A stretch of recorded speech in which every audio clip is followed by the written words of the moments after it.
তিনটা জিনিস যেই হাতে যায় সেই হাতের হয়ে যায় কয়টা কয়টা বলেন কয়টা? তিনটা জিনিস হাত থেকে ছুটলে আপনার থাকবে না। এক নম্বরে আপনার হাতে যে ছুরিটা আছে, তরবারিটা আছে, আপনার হাতে থাকলে আপনার শত্রুকে কাটবে, কিন্তু শত্রুর হাতে যদি আপনার তরবারি দেওয়া হয়, আপনার তরবারি বোধহয় আপনাকে কাটবে না। কথা বুঝেন নাই? দুই নাম্বার টাকা। কি? যার কাছে যায় তার কথাই বলে। তিন নম্বরে নারী। কি? আপনি মনে করছেন আপনি 10 বছর সংসার করছেন, 10 বছরের ভালোবাসা, মাত্র 3 হায়াজ লাগে ইদ্যত পালনের মধ্যে দিয়া আপনি শেষ। এবার যখন নতুন পুরুষকে বিয়ে করে আগের স্বামীর কথা আর মনেই থাকে না। এভাবেই তাদেরকে সৃষ্টি করেছেন কে? শেখ সাদী রাহিমাহুল্লাহ তিনি বলেছেন তিনটা জিনিসের চোখ থাকে দুই পাশে।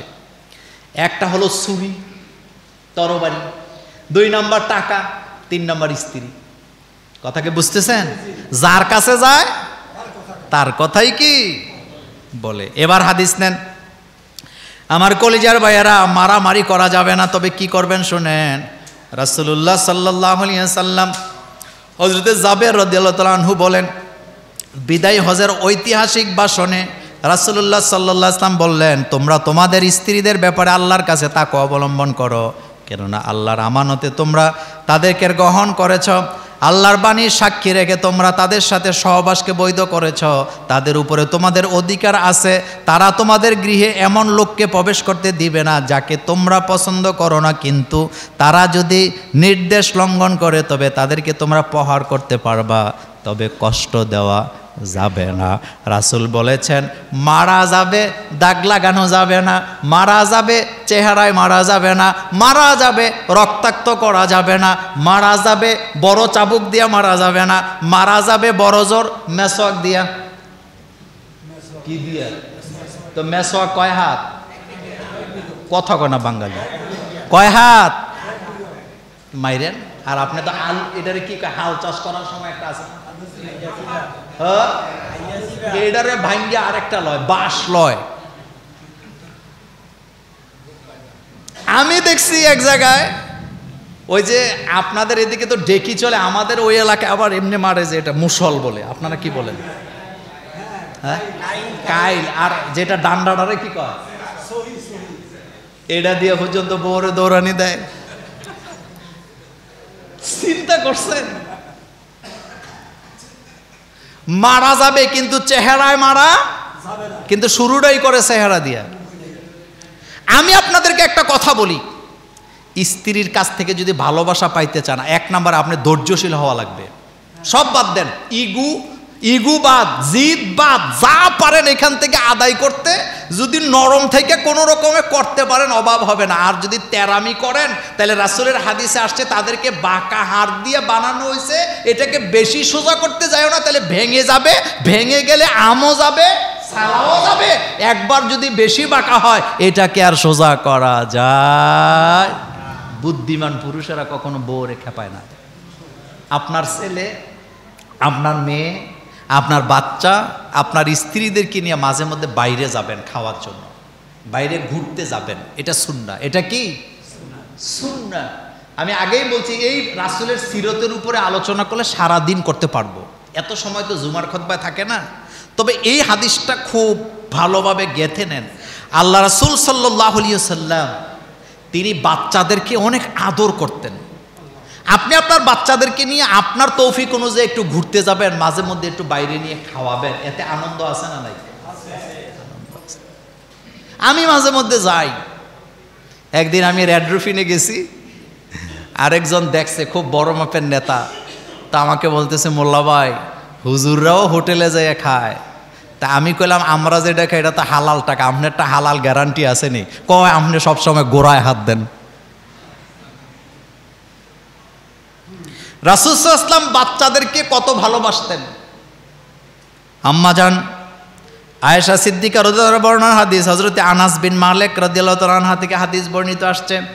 তিনি বলেন রাসূলুল্লাহ সাল্লাল্লাহু আলাইহি ওয়াসাল্লাম পরিবার পরিজন তাদের প্রতি এতটাই দয়াবান ছিলেন, বাচ্চাদের প্রতি এত দয়াবান ছিলেন, তিনি বাচ্চাদেরকে কখনো জোরে ধমকি দিতেন না।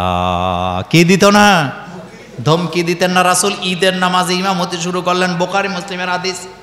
ঈদের নামাজে রাসূল ইমামতি করতেছে।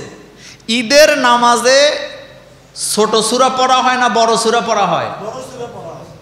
ঈদের নামাজের সুন্নাত ইজা সামাউন ফাতারাত, সাব্বিহিসমা রব্বিকাল আলা, এই দুইটা সূরা পড়া সুন্নাত। কিন্তু রাসূল সাল্লাল্লাহু আলাইহি ওয়াসাল্লাম সেদিন ঈদের নামাজে জামাত শুরু কইরা পেছন থেকে ঈদগাহের মধ্যে বাচ্চাদের কান্নাকাটির আওয়াজ শুনতেছেন।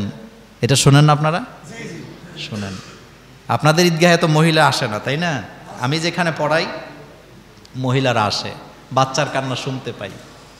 তো কথাটা শুনেন, রাসূল সাল্লাল্লাহু আলাইহি ওয়াসাল্লাম নামাজে শুরু করলেন, পেছন থেকে বাচ্চাদের কান্না শোনা যায়, যেহেতু মায়েরাও কি করছে, নামাজের মধ্যে আছে। এবার যখন কান্না শুরু করতেছিল, আল্লাহ রাসূল সাল্লাল্লাহু আলাইহি ওয়াসাল্লাম নামাজটাকে লম্বা করেন নাই, ছোট্ট ছোট্ট সূরা দিয়া নামাজটা পড়ালেন। সাহাবায়ে কেরাম বললেন, হুজুর ঈদের জামাতে তো এত ছোট সূরা আপনি পড়েন না, লম্বাই তো করেন। আল্লাহ রাসূল বলেন, আমি চাইছিলাম নামাজটা লম্বা করব, কিন্তু শিশু বাচ্চাদের কান্না আমার কানে আসলো। আমি বুঝতে পারলাম নামাজ যদি লম্বা হয় মায়েদের কষ্ট হবে, বাচ্চারা মাদেরকে ডিস্টার্ব করতেছে। সেই জন্যে বাচ্চাদের আদরের কারণে, বাচ্চাদেরকে সম্মান দেওয়ার কারণে, স্নেহের কারণে আমি নামাজটা আজকে ছোট করে দিলাম। আল্লাহু আকবার। এটা হলো ইসলাম, এগুলি হলো পিওর ইসলাম, ভেজাল নেই। কি নাই? ভেজাল নাই। নামাজে দাঁড়াইলেন, বাচ্চারা ডিস্টার্ব করতেছেন মায়েদেরকে, আমি সেজন্য নামাজটা ছোট করে দিলাম। আসরের নামাজে রাসূল ইমামতি করতেছিলেন। হযরত আবু হুরায়রা রাদিয়াল্লাহু তাআলা আনহু বলেন, রাসূল সেজদায় গেছে, আর খবর নাই। আমরা মনে করলাম রাসূল কি নামাজের ভিতরে ইন্তেকাল করলো নাকি, কিন্তু রাসূল যেহেতু মাথা তোলে না, আমরাও তুলতে পারতেছি না, লম্বা সেজদা রাসূল দিলেন। নামাজের পরে জিজ্ঞেস করলাম, রাসূল গো এত লম্বা সেজদা কেন? কোনোদিন তো দেখি নাই। আল্লাহর নবী বললেন, আমি যখন সেজদায় ছিলাম একটা বাচ্চা এসে আমার কাঁধের উপরে বসা ছিল, বাচ্চাটা যতক্ষণ নামে নাই আমি সেজদাটা ছেড়ে দেই নাই, কারণ বাচ্চাটার কষ্ট হবে। বাচ্চার কি হবে? আর আমাদের মাদ্রাসাগুলি হয়েছে এখন কি জানেন, এটা জেলখানা। মাদ্রাসাগুলা কিছু কিছু মাদ্রাসা আছে জেলখানা, এখন আবার চেঞ্জ হইতেছে আলহামদুলিল্লাহ। এখন কিন্তু অনেক মাদ্রাসার মধ্যে খেলাধুলার আয়োজনও কি, কিন্তু এটারে জেলখানা বানাইছে, বাচ্চা যাতে এখান থেকে বাইর হইতে না পারে। আহারে, মুরুগের বাচ্চার মতো, মুরুগের বাচ্চাগুলা মা থেকে আলাদা করলে যেমন ছটফট করে, এই বাচ্চাগুলাকে একটা বাক্সের ভিতরে ঢুকাই 1 সপ্তাহ তালা দিয়ে রাখা হয়। এটা অমানবিক, এটা কখনো মানবিক হতে পারে না।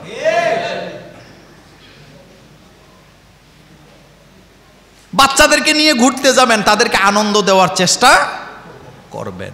এরপরে এখন যে আলোচনাটা করব, স্ত্রীদেরকে শাসন করার দায়িত্ব বা সুযোগ স্বামীর হাতে আছে। কথা কি বুঝেন? আছে না নাই? আছে।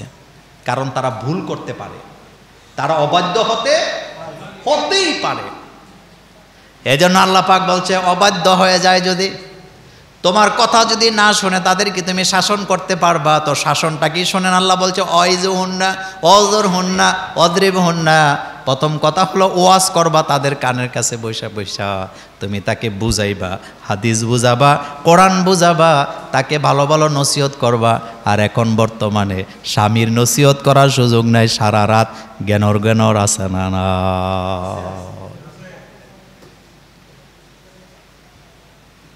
বুঝাইলেন, কাজ হলো না, বিছানাটা আলাদা করে দিবেন। কথা কি শুনতেছেন? বিছানা আলাদা মানে বউ থাকবো বাপের বাড়ি, আপনি থাকবেন নিজের বাড়ি, এরকম না। বিছানা আলাদা মানে বউ থাকবে খাটের উপরে, আপনি থাকবেন নিচে, এরকমও না। তো বিছানা আলাদা মানে কি? বিছানা আলাদা মানে মাঝখানে একটা কোল বালিশ দিবেন, বাংলাদেশ ভারতের বর্ডার, বুঝেন না কথা? কি দিবেন? বর্ডার দিবেন। কোল বালিশ একটা এমনভাবে দিবেন সে যেন আপনার কাছাকাছি আসতে না পারে। কোলবালিশ দিয়ে আপনি উল্টা দিকে শুয়ে থাকেন, সে আরেক দিকে শুয়ে থাকবে। রাত 12টা বাজতে পারবে না, দেখবেন গুতাগুতি শুরু হয়ে যাইব। আপনারা ডাকবে আর বলবে, এই হনসেনি আর কত। কেন বললাম কথাটা? এটাই হাদিসের শিক্ষা, এটাই কোরআনের শিক্ষা। কিন্তু আমার দেশে যখন বিছানা আলাদা কথা আসে, ফিডাইয়া বাপের বাড়িতে পাঠাইয়া দেয়।